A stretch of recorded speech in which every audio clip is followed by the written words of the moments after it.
Ruby Franke and jodihildebrandt are in prison. But there is some news that I wanted to let you know about, and that has to do with Ruby's ex-husband, Kevin Franke.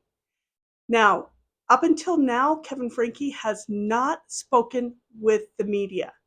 In fact, he says he doesn't trust the media, and Kevin Franke has not agreed to do any interviews. And we have had a lot of things that we thought and wondered and couldn't help but think, we can deduce things by police interviews that he's had and by his conduct and so forth. We can try and add two and two makes four. But it all along I've been wondering what really is going through his mind. Well, KSL News asked him for an interview and he agreed. He was on Capitol Hill in Utah getting ready to talk to lawmakers about some laws that he would like passed. And I'm going to talk about that in a minute. But the bottom line is they asked him for an interview and he agreed. So I'm going to show clips of that interview on this video. And it really does help to give some insight of where his mind is, where his head's at, how things happened the way they did. And it's an interesting interview.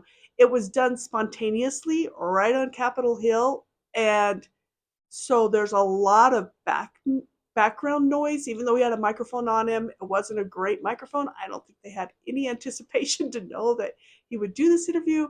So there is that noise, but we can read between the lines. I mean, you can still hear what we want to hear. So we're going to be talking about that today. So please like and subscribe, and don't forget to ring that bell to all, and let's get started.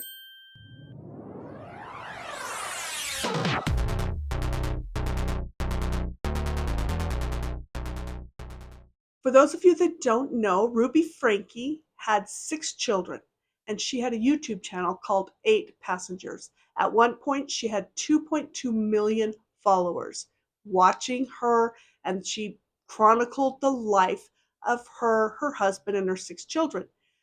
She came under fire in about 2020 because of some of the parenting techniques that she displayed on the channel, and people started reporting her as possible child endangerment.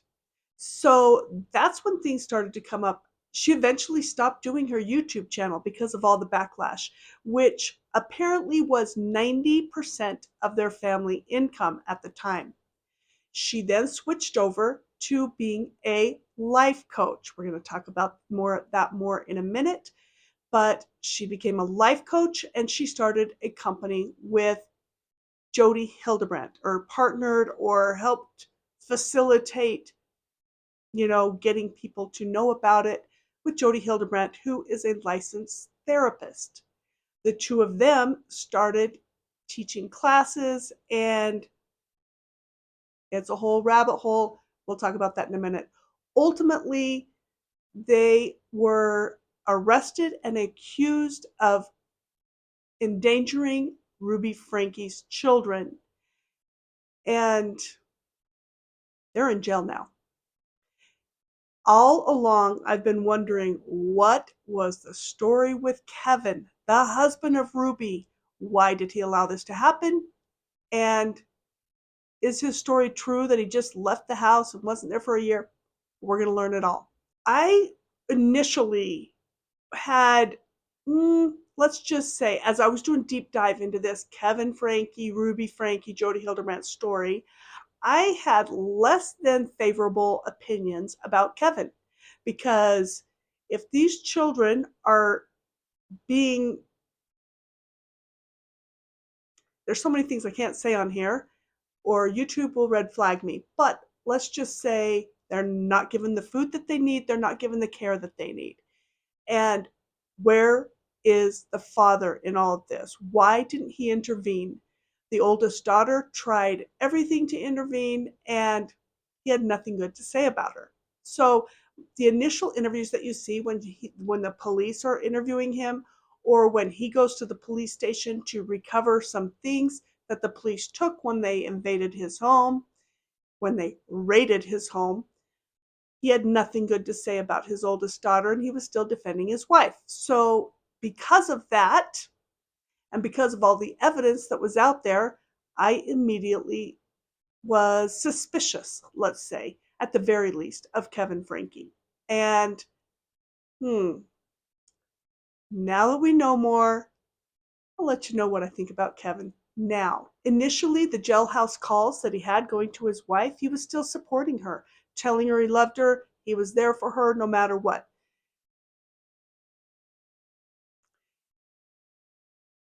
I recently rewatched the video of him when he initially was being interviewed by the police in St. George. And to say that I was less than pleased with his interview, I was just thinking, okay, they told him that his children were taken from the home and had to go to the hospital because they were malnourished, they were bound, they had wounds, all these things.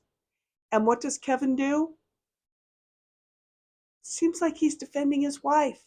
So I was thinking, what's happening here? But after I rewatched the entire video, when you see the very first of it, you initially go, this isn't good for him. But when you watch the entire interview, which is hour and a half long, then you get to where you see what really was on his mind in that situation. And quite frankly, he didn't believe it. He didn't believe his wife was capable of that. He thought there was some sort of a mix-up, and he was defending his wife because he didn't believe the accusations against her. So, okay, I'm going to give him the benefit of the doubt on that. Then when he goes to the house and he sees that the door is bashed in, he apparently hadn't been living in their family home for over a year. He hadn't seen his children for a year because Ruby and Jody had told him to stay away. They had told him that he was causing harm to their family and he needed to stay away. He now says that he was brainwashed and he believed it, so he did as he was told by a licensed therapist and his wife, who was a life coach, and he thought he was doing good for the family by staying away. Now, Ruby had nothing good to say about their oldest daughter, Sherry, who was away at college, and she was trying to call the police and say, hey, I have younger siblings that have been left alone for days and days. They don't have food. My mom, my dad, no one is taking care of them. So, of course, she's not digging Sherry for doing that. Finally, after the evidence was actually presented to Kevin, he apparently started to change his tune, and he started to realize, oh no, this isn't what I thought it was. This is bad. And he started to want to fight for his children. He does have contact with his adult children. He has a daughter, Sherry, and a son that are adults, and he has a good relationship with them. They came to the hearings together, the three of them. So fences are being mended with them. I think it's ironic, while he's doing his interview, one of the things that he says is that he doesn't trust media. That's why he's not done any interviews. And, okay, I get that. It's just ironic because he used to have a YouTube channel. So he, in essence, was out there being media. And now he doesn't trust media. Okay, let's take a listen, and then I'll give you my thoughts. Why did you show up to the Capitol today to talk to lawmakers? I showed up to the Capitol today to talk to lawmakers because my family has been devastated by what two women were very easily able to carry out in acts of horrific child abuse. And they were able to navigate our laws and take advantage of loopholes that exist, all from the coaching of Miss Jodihildebrandt. And those laws need to change. All of the ways that they were able to navigate those loopholes need to be exposed. They need to be talked about, and we need to address these issues out in public. Was it seriously just as easy as just not answering the phone? That's all it took for them to hide this from that? Yeah, not answer the door, not speak with authorities, DCFS or police, just remain silent. And as long as everybody remains silent, then within a specified amount of days, typically 30, the case closes by itself. I know as our team was working to cover this, and we learned of the many trips that had been made to the family home by police who were assisting DCFS, and we could just see how many times they had gone in the months leading up to this. We were surprised. I'd like to know how you felt when you learned about all of those trips by authorities to the home, yet nothing happened to help the children. Yeah, it was frustrating for me. It was frustrating for me to hear the story of police officers. As they said, they were standing on the front porch and they could see the children and they could see my former wife through the window, ignoring them. And they said, even with all of the reports, all of the red flags that were given to them by our oldest daughter, Sherry, and by our neighbors, they still could not intervene. They were on the phone with a judge, waiting, and the judge finally said, nope, I'm not comfortable with this. You cannot intercede. And so this could have been stopped. Another thing that I was terribly frustrated with was that even though I was in separation, that I was not contacted by police authorities once. Now, DCFS was trying to contact me repeatedly, but again, I was being indoctrinated just as much by Jody as Ruby was. And I was being coached the same way. They want to rip your family apart. They want to destroy your family. This is what government does, she would say. And so I didn't answer the phone. You mentioned in your statement that Jody was able to convince you that you were actually a danger to your own family. And this is something that apparently there are several other men that we've talked to that said the exact same thing. Can you explain why she was so convincing and how she was able to make people believe that they were not safe for their own children to be there? I'm not going to go into tremendous detail on this. There's a lot that I want to say, but now is not the time, and I will speak more about that in the future. But what I will say is that she has a tremendous ability to manipulate and to take advantage of the vulnerabilities and the weaknesses of an individual. She, unlike any other person I've ever met in my life, had the ability within a relatively short amount of time to size you up and recognize your strengths and recognize your weaknesses. And she did not hesitate to take advantage of your weaknesses. And so she preyed on the vulnerable, those who were seeking help, those who were desperate to save their marriages, save their families. They came to her for help, and she took advantage of them. And what are you hoping for now? I know you mentioned that laws need to be changed. What specific laws are you hoping that they can actually change as soon as possible? Yeah, the laws that need to change in this state are laws pertaining to child welfare. We need to close those loopholes that Jody and Ruby navigated to avoid any sort of intervention on behalf of my children. I'm also working with legislators to create new legislation, the first of its kind in this country, to begin regulating this shadow industry called life coaching that currently is completely unregulated, has no standard of practice or ethics, and these individuals can almost literally completely destroy a person's life, their livelihood, their families, and walk away with zero repercussions based on our current laws. I know of no other profession that can effectively impersonate a licensed professional and have no consequences. Yeah, I did a story with Senator Hankins, and I think he accidentally told me that, like, it slipped out that you came to him and said, hey, look, this is an industry that needs to be heavily regulated. Yeah, that one's my brainchild. I don't know if that law actually was able to make it through the session this last time. Well, we proposed it in November. Yeah. So we had no time to even put the pen to the paper by the time the legislature was voting. But it was important enough that it's gone under addendum study this year, and it's definitely going to be on the docket the next legislative session. I was about to say, it's like, about to ask you, you're still working on that, right? Oh yeah, by the time it was voting, we didn't even have the law written. There was nothing to vote on. I think there is a good deal of interest in how you and your family are doing. And so without being invasive, I want to ask to what level you feel comfortable.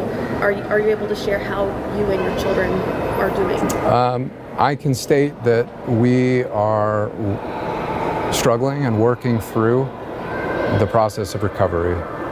And that's all I can state. We see you here today advocating for change. These things take time. Are you in this for the long haul? Should we expect to see you at legislative hearings from here on out until the changes you're asking for are realized? Oh, I'm going to become a man possessed. This is just the beginning. And change needs to happen. And it doesn't need to just happen here in the state of Utah. It needs to happen everywhere. And we're just beginning.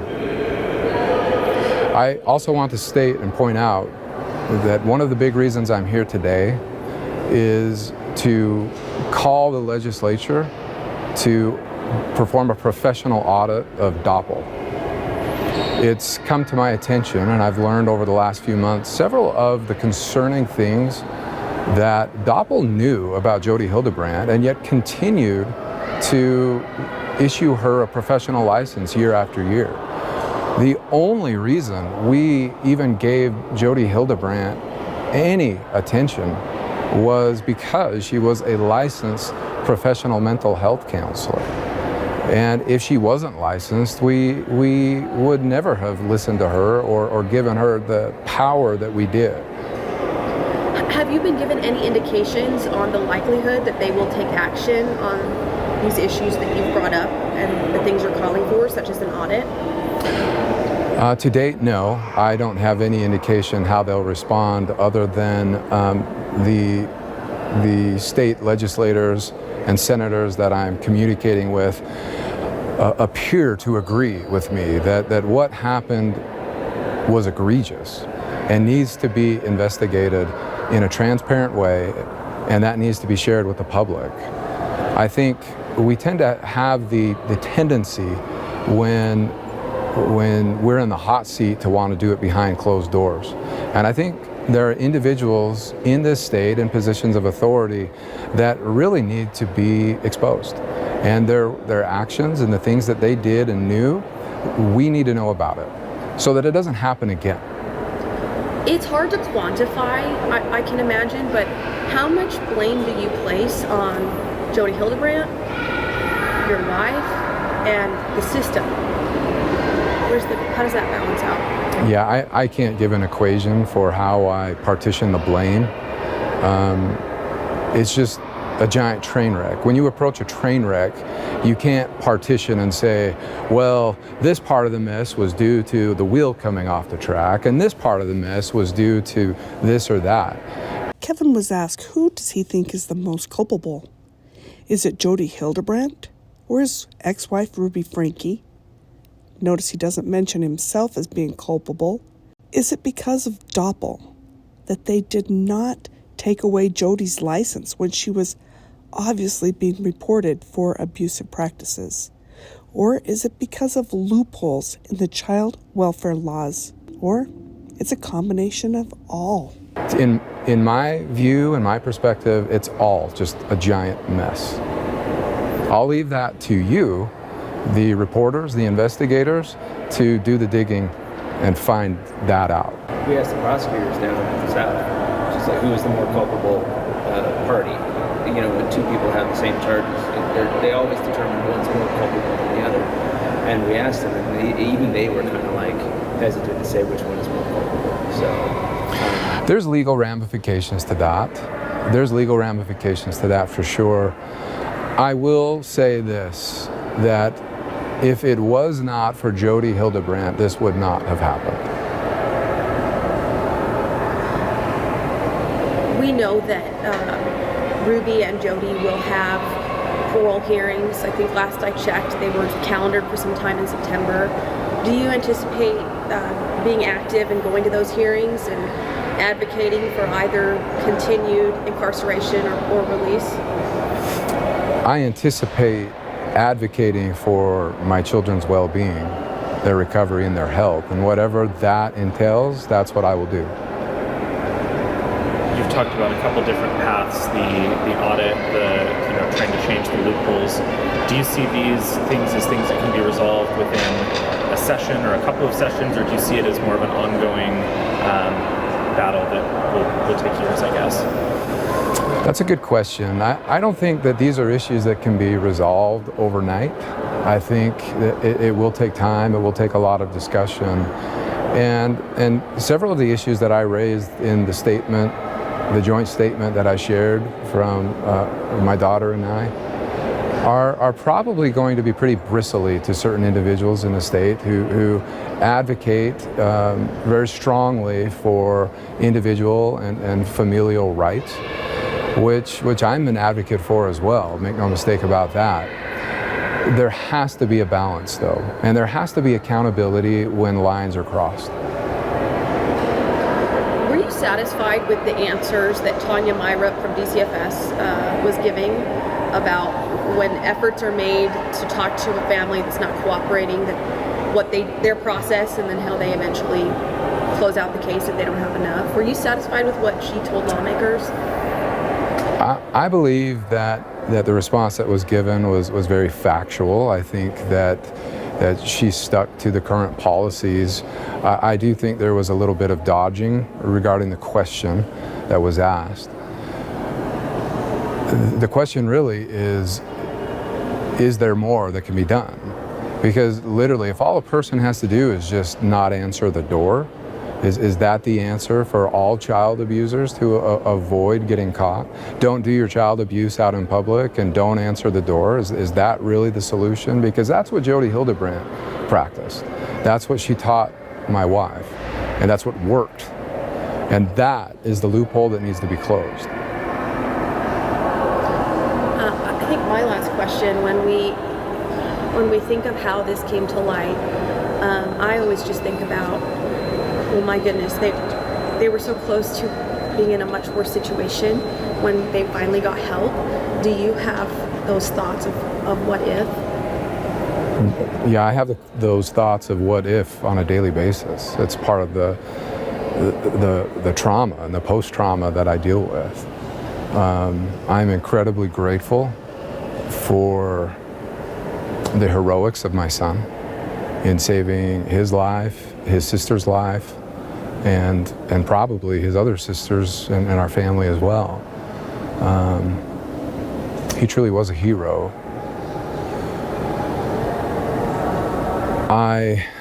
It is a lot to deal with every day. The questions of what if, what could have been, what should have happened, what I should have done, what others should have done.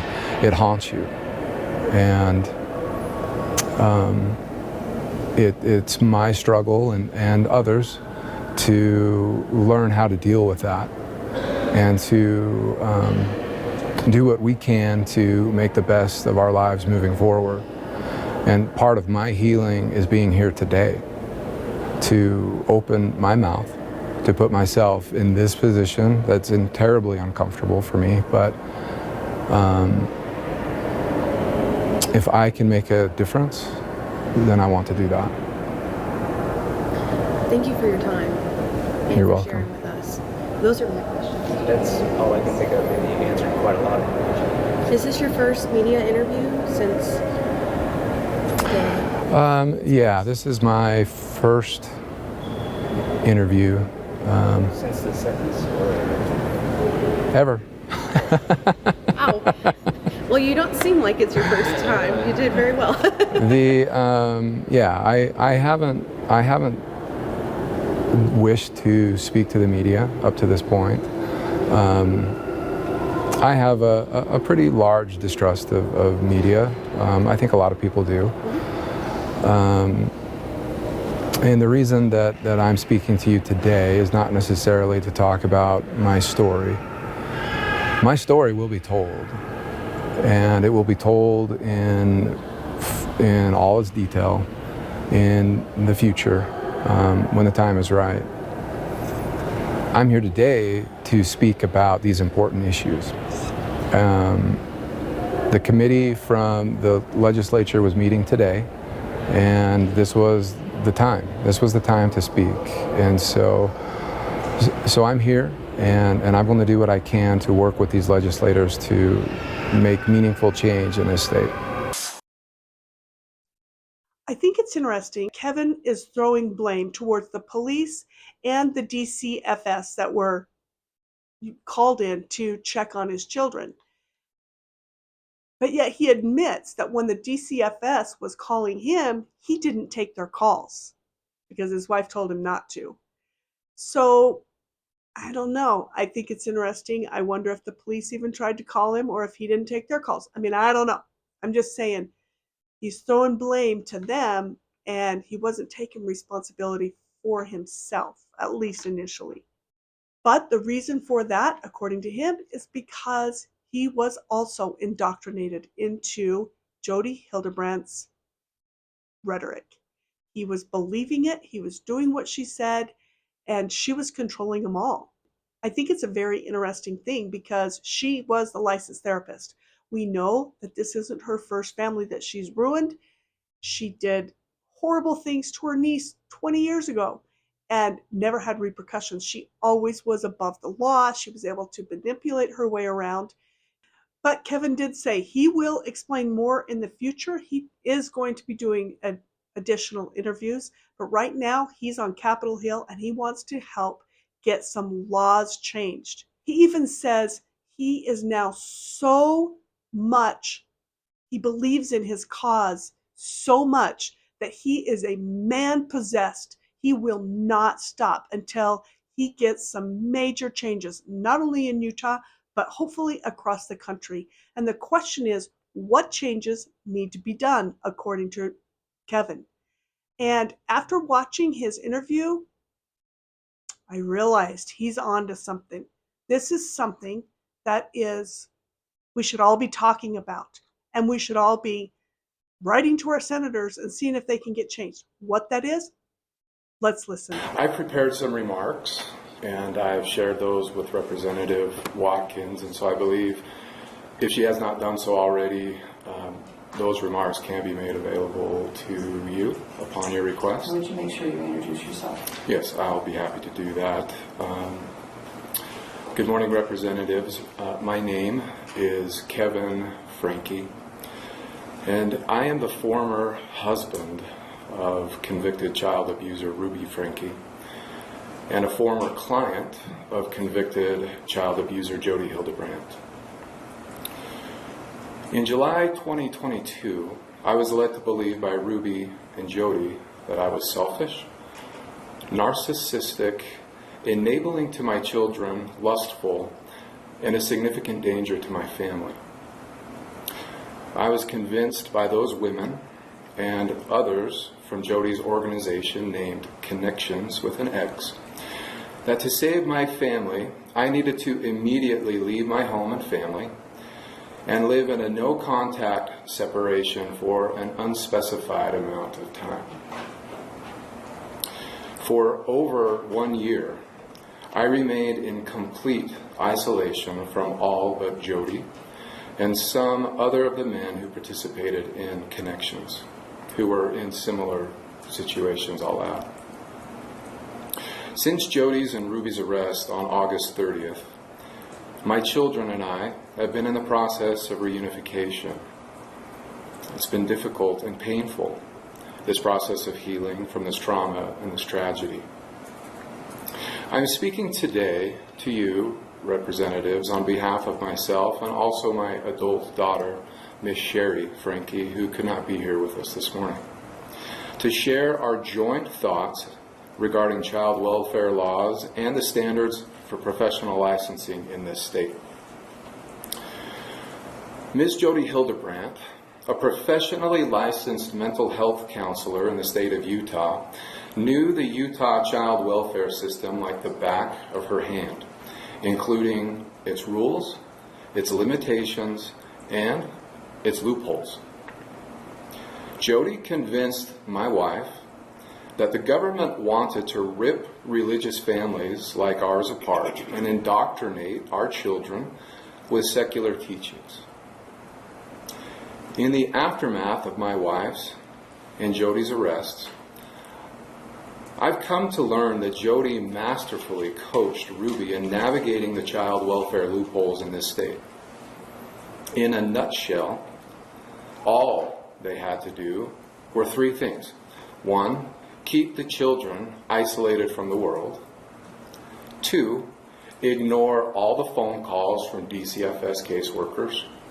And three, not answer the door when DCFS and or police officers knocked.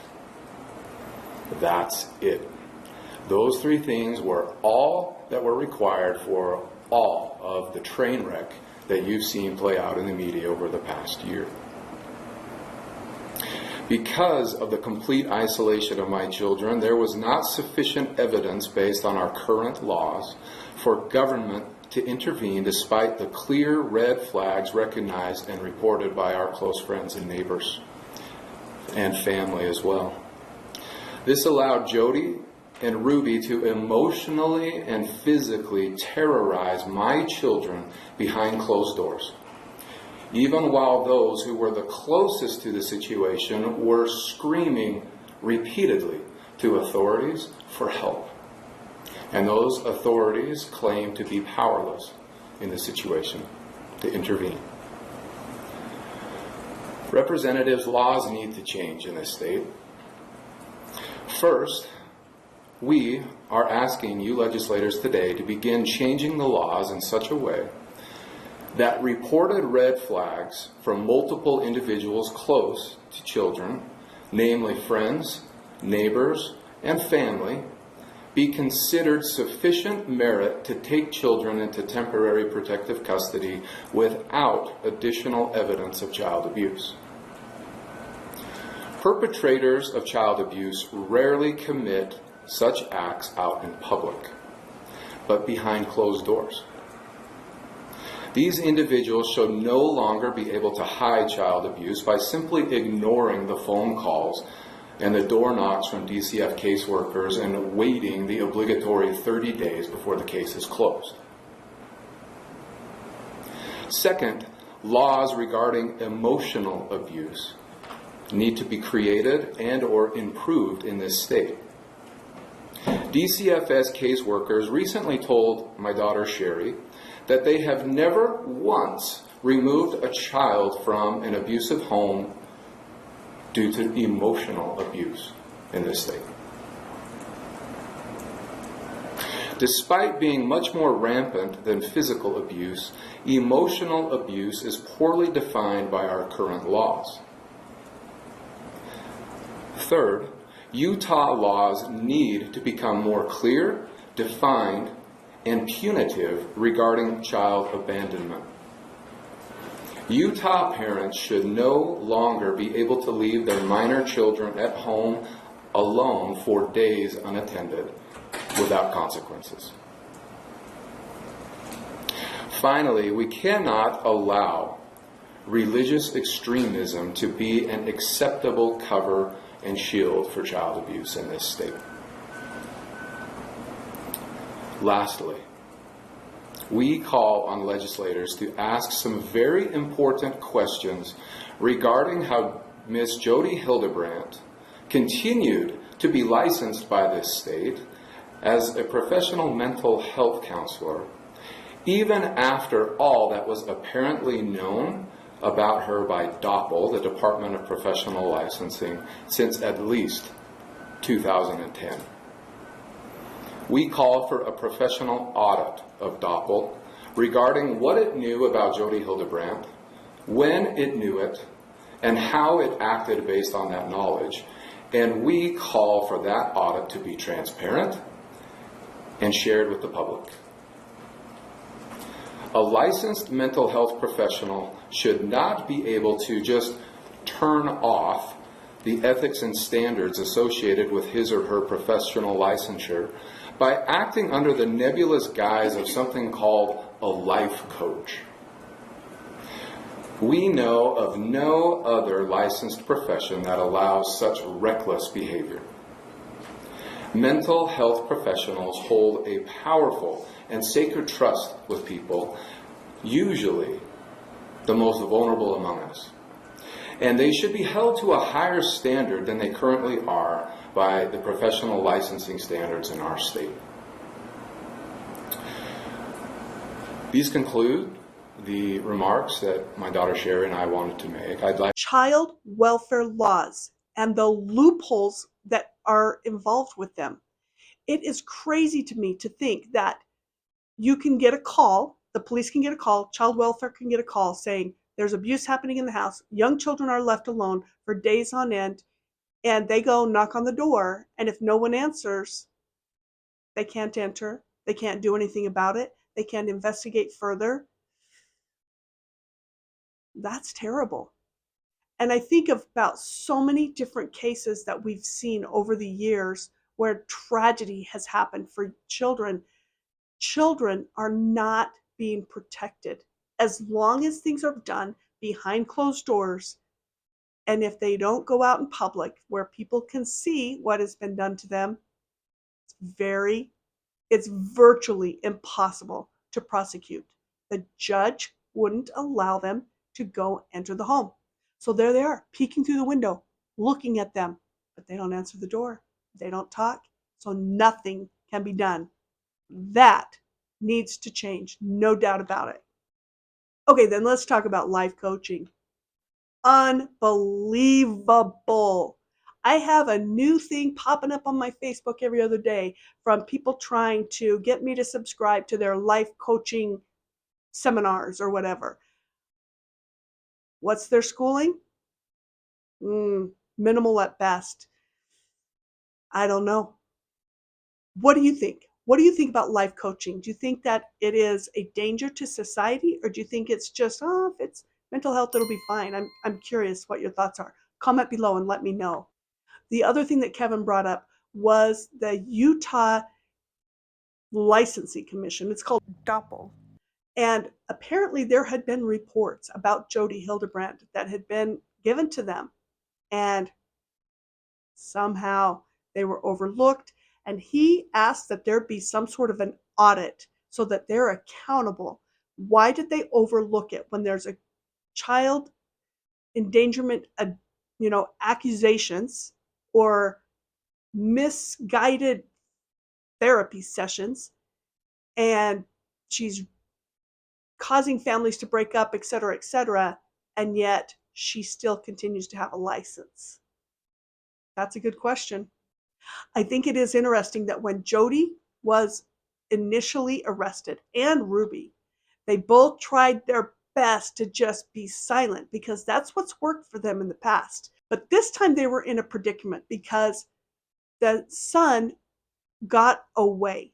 He escaped. So they had him in custody. Now they have a right to enter that home with or without permission because the child was endangered.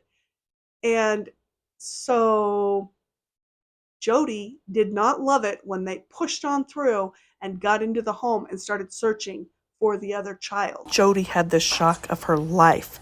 When the police knocked on her door, she thought she could just talk her way out of it. No big deal, like she's done in the past and like Ruby's done in the past. But no, they took her immediately out of the house. She's furious because she's like, where's the search warrant? But they didn't need a search warrant. They had a child with injuries. I'll explain everything after. Have a seat right there. Do you have a search warrant, sir? Control 12x11. Can you hold the air? We're searching the house. I can tell you what's in the house. Okay. Just have a seat right there for me. Do you have a search warrant? We'll explain it after this. You can't just come into my house without a search warrant. We'll explain everything after this, ma'am.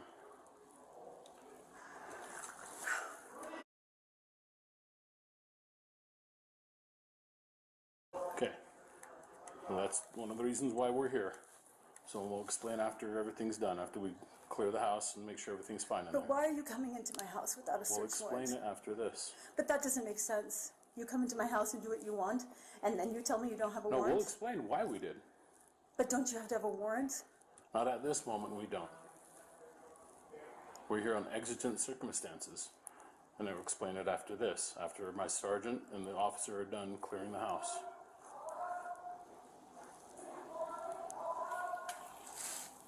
After years and years of abusing children, starting with her own niece, almost 20 years prior, she's in complete shock because she's always been able to talk her way out and she's never been caught.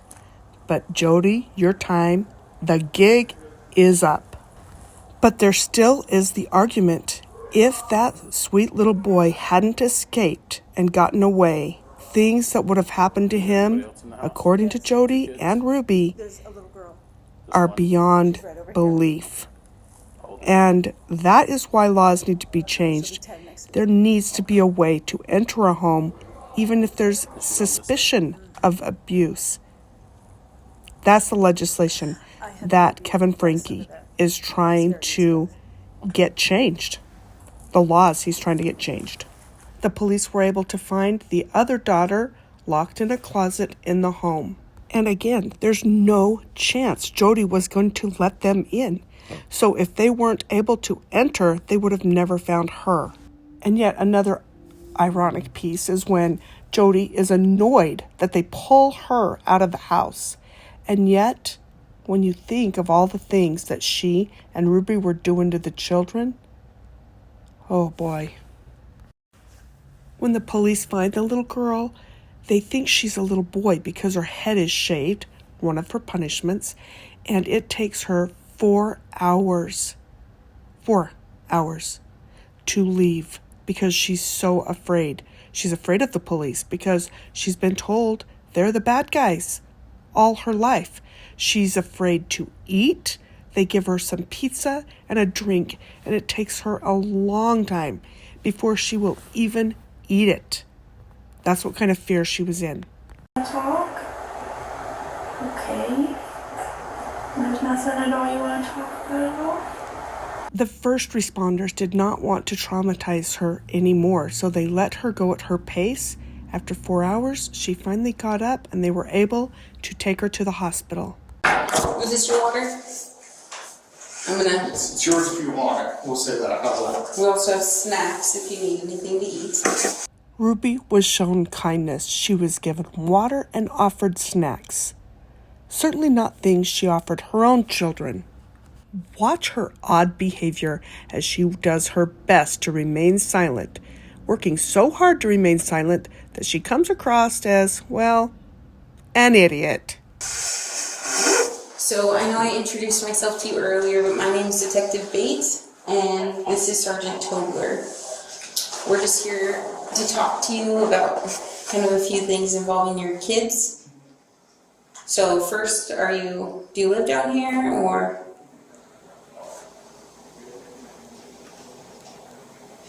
Or do you live up north?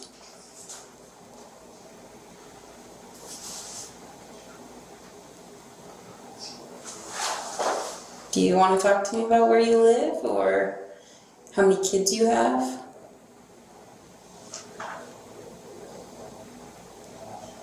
So we just spoke with your husband and he said you guys have 6 kids. Are those all together? Are those all your kids?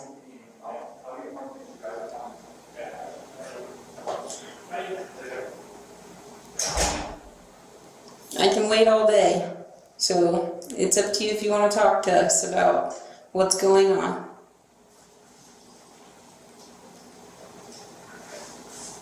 Would you feel more comfortable talking to one of us? Or do you want me to step out if you want?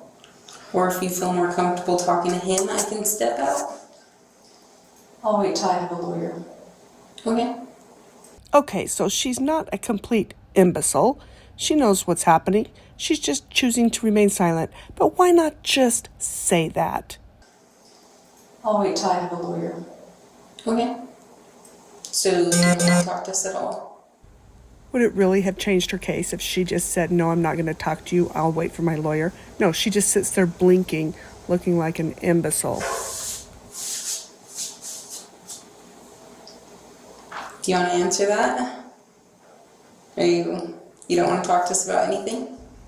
No, I'm not going to talk to you about anything, and I won't even tell you that I won't talk to you about anything. I'm just going to blink my eyes, and I don't know what that's about. This is just your chance to tell us. We're just trying to get your side of the story. So it's your chance to do that. But it's up to you. We're just here to talk. Oh yeah, she's really showing I'm not them. asking any criminal She's just questions. going If you to don't want to talk to remain us, silent, just let but us not know tell them and that we'll- she'll we'll be remain done. silent. Crazy. I've already told you. That you want a lawyer? Okay. Yes. Okay. Easy enough. Thank you. Is there anything else I can get for you in the meantime? I got the water. Do you need a bathroom break or anything like that? No? Okay. Jody, on the other hand, wants to come across as very competent and just like, oh, I'm innocent, but I just have to do what my lawyer says and I need to remain silent, but I'm just so innocent. Let's watch her. Can be expected. How long you lived here in Islands? 6 years. 6 years. The same house? Wow. You married? Single? Where'd you move from? Utah County. Utah County. And how long were you up there for? I'm a little nervous. You're that. To be honest with you, if I was sitting over there, I'd be a little nervous too. So don't worry about it. We're just here to talk, to get your side. And right now, we're just asking you just typical questions, like how long you lived here, that kind of thing. I watched too many detective movies. How yeah? Which one's your favorite? Me too. You can't honestly. I sit there and I'm married, and I sit there and watch those with my wife, and I say, like, we don't. That's not how we do it. Hey, that's not right. So don't take. There's some good ones out there. Don't get me wrong, but most of them are probably a little off base. We're not as mean. I won't get up and beat you up. We don't do that. We just want to get to know you a little, so if you just kind of want to share a little about yourself and what brought you down here. And So I trust my attorney. He said, don't say anything. And I said, I have nothing to hide. And he's like, I know that, but just let me be there with you when you talk. So you guys seem nice people. Yeah. I'm not trying to hide anything. I'm trying to be difficult. This is really, if you knew all the pieces, I think you'd have a lot of empathy for what's going on. That's really what we're. That's what we're looking for. And you're an adult, and the thing about our interview, if we ask you any questions that you don't want to answer, you can just tell us, I don't want to answer that question. But we do want to have a basis and an understanding of what's going on in that home, or what went on up north that brought them into your home. Mm-hmm. And so if you want to share any of that and you don't want to answer any other questions, that's okay. I'd like to just tell you, but I don't know who you are. I don't know if you're gonna flip my words. I don't know. And that's the good thing about cameras. Everything, it's pretty much double recorded, audio, video, and it's for the safety of for you and for us, because we don't want to flip your words. And this will all be pretty much right there to support you. So we're not going to use anything against you. Why would be so insistent then? He's an honest, good man. Goes to church. I trust him. Why would he say that to me then? I don't know. I don't know your attorney, to be honest. Well, I'm just saying he's a good, honest man. Yeah, and I'm an honest person as well, so we get along great. And he just said, do not say anything. Maybe just as an attorney, They always say that, huh? They always want to be with their client. I'm not sure, but like I said, at any time, if you don't want to answer a question, you don't have to. So the ball's really in your court on what you do want to answer and what you don't. So, well, I think it looks bad that I don't want to answer anything, but it's not because I'm trying to be difficult. I'm really hanging on what he told me to do. Mm-hmm. Yeah, who's your attorney? Adam,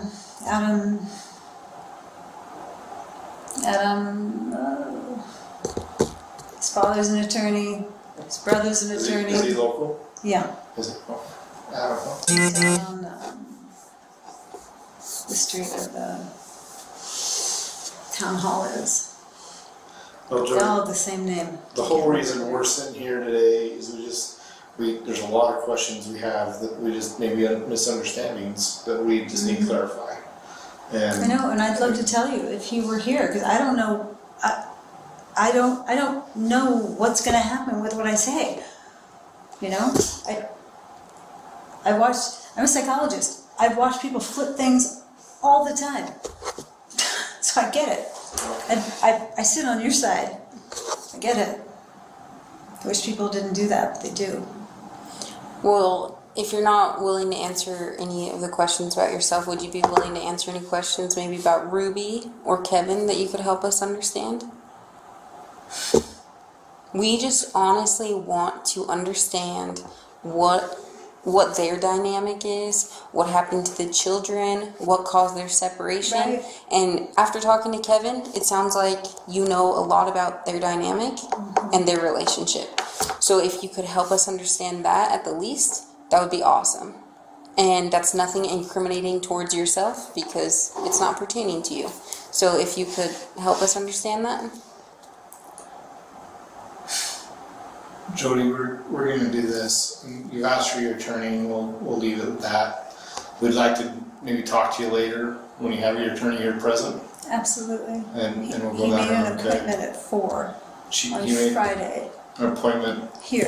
here at 4. He talked to the officer Okay. and said, "Can we make a time?" And he said out loud, "Do not talk to them." Yeah. Okay. Well, I'll talk and see if we can schedule that, and maybe that's just something we just do with your attorney. Okay. Do you have any questions for us? Anything we can answer in the meantime? No. Okay. No. All right. Appreciate your time. We'll have you hang tight in here, and then we'll come back and get you, and we'll be on our way. Okay. It's ironic to me how she wants to reinforce that she is an honest person, something that Ruby says about her and Kevin says about her, until they don't. And as I mentioned before, I want to show her getting handcuffed so you can see how much she enjoys being cuffed. Go ahead and put your hands on top of your head. And ice your finger, please. Thank you. Just put your hands on top of your head. You're good. Look to your left. Okay. Thank you. Hey, Friday is not going to work for the interview, but I got Jessica. She's going to give me a card. We can schedule another day. We're thinking like Monday, maybe, for that interview. I don't know. So, on Monday's holiday if you want. We'll get you a card when you can get with Adam and schedule that. Okay? How do I schedule that? If you guys are on the phone. We'll give you a card with the phone number. And then yeah, you can call Adam and have Adam call us, and we can schedule it, or you can call us and schedule it either way. At this point, I think she still believes she's going to be getting out of jail. As soon as her attorney sees how much this is all wrong, she's just going to be there for a couple of days till her attorney gets there, and then she'll be out because, of course, she's innocent, which we now know, of course, she isn't. Eventually, she pleads guilty.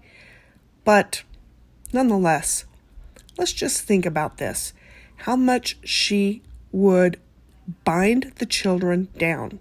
And now her, with handcuffs and police being very kind with her, it'll be interesting to watch her when she gets put in the police car. She's not happy about it because she's got a shoulder injury and it hurts to sit that way. Can you imagine what injuries the children have? I had a crash on the right side, so my shoulder's screwed up. Okay. Just be careful then. I'm gonna got you right here as much as I can. Would it feel more comfortable? Yeah. Put 2 cuffs on me. Go ahead and step on out. I got you. I landed on So he's gonna. Come on out, no more. We're gonna double cuff you so that you have more room for your shoulders. So he's gonna take one of your hands out. Okay. When he does that, I want you to place that hand on your head for me. Here's one of the evidence pictures of what was found in Jody's house. Rope used to tie the children down. Cayenne pepper and honey that were used on their open wounds. She was lucky she didn't have that when she was being cuffed. But the judge did call her out. Ms. Hildebrandt, this circumstance is tragic. It's largely, of course, of your making. By any measure, your conduct in this case was disastrous for these children. Adults are supposed to protect children. Adults with specialized training in particular are supposed to protect children. You didn't do that in this case. In this case, you terrorized children, and the results have been tragic. It's what happened to these children, and your philosophy in dealing with them, frankly, seems detached from reality or any objective standard of decency or even common sense. And the court finds that it is appropriate that you serve a prison sentence. The court finds under the statute, Utah Code 76-3-401, that given the gravity and circumstances of the offenses, the number of victims, and the history and character and needs of the defendant, that consecutive sentences are appropriate. The court imposes 4 1 to 15-year sentences to be again served consecutively for each of the 4 counts of aggravated child abuse. The last thing I do need to tell you is that you only have 30 days to file or perfect an appeal. Although Ruby and Jody both pled guilty, Ruby did apologize, of which Jody didn't. But let's hear Ruby's sentence. The sentence will be that Ms. Franke serve 4 counts, 4 1 to 15-year sentences based on her convictions for 4 counts of aggravated child abuse. Ruby's interview was really interesting. She remained silent, all except to say, I'll wait till I have a lawyer. Jody, on the other hand, wanted to do what she had told Ruby to do, which is remain silent, but she couldn't help herself. She had to talk a little bit. If you knew all the pieces, I think you'd have a lot of empathy for what's going on. Oh yes, we know the details of the torture that went on because of Jody and Ruby, but Jody still, in her own mind, according to Jailhouse Calls, believes she was doing what needed to be done. The dark around his ankles, and it you could smell it.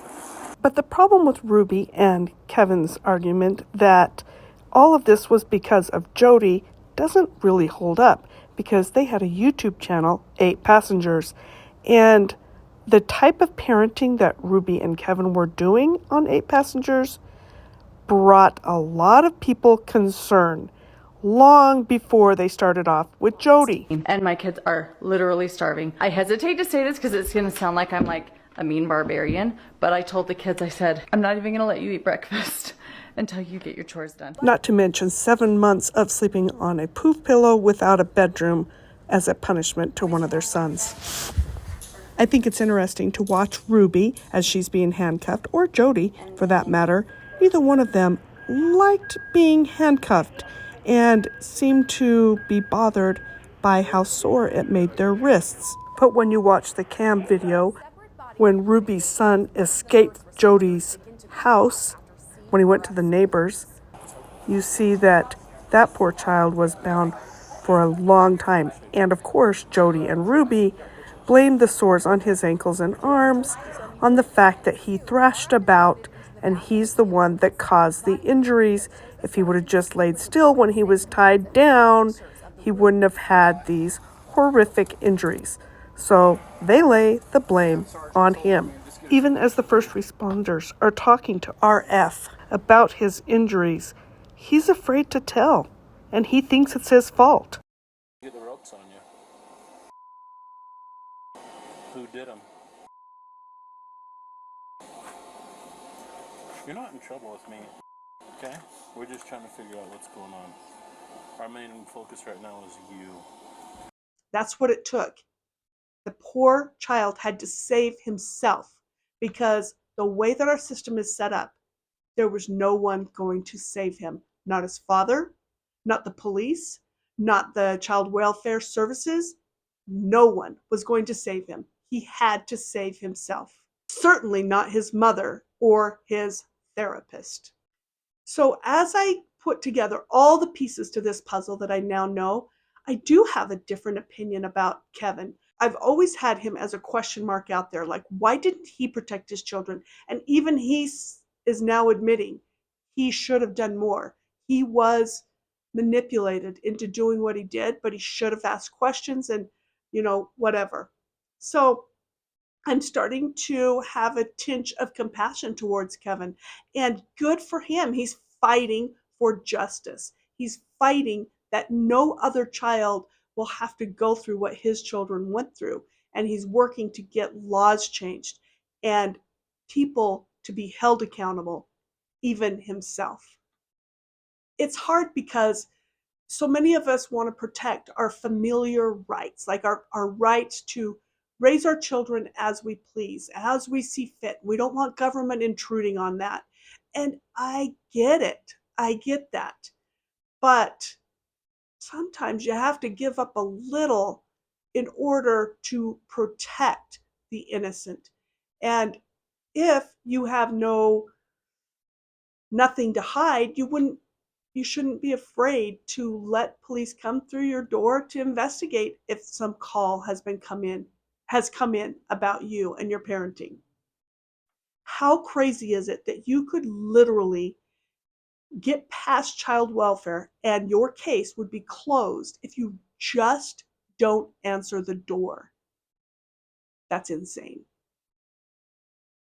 All I can say is I am starting to be more compassionate towards Kevin Franke. I now see where things may have gone wrong for him, and he really was trying to do what's right. But I also can see that there was some weird parenting that he let Ruby do before Jodi was in the picture, and that is shown on the 6 passengers. So I'm torn. I'm still kind of torn, and I hope that now that she is out of the picture, she's in prison, maybe he on his own will not do those crazy parenting techniques, because it sure appeared to me that they were influenced by Ruby. Now, as far as her hearing that's coming up, oh, I hope that this isn't just a con of her saying she's sorry and she would have never done it if it wouldn't have been for Jodi and blah, blah, blah. I don't know. I think she's an actress, and I think she loves the publicity, but I think she'd also do whatever it took to get out. And I don't think justice would be served if she was out of jail anytime soon. Not, and of course, not Jodi. What do you guys think? Do you think there could be possibility of some sort of parole at her hearing in September, at their hearing in September? Let me know your thoughts. I will keep you informed, and I will see you again soon. See ya.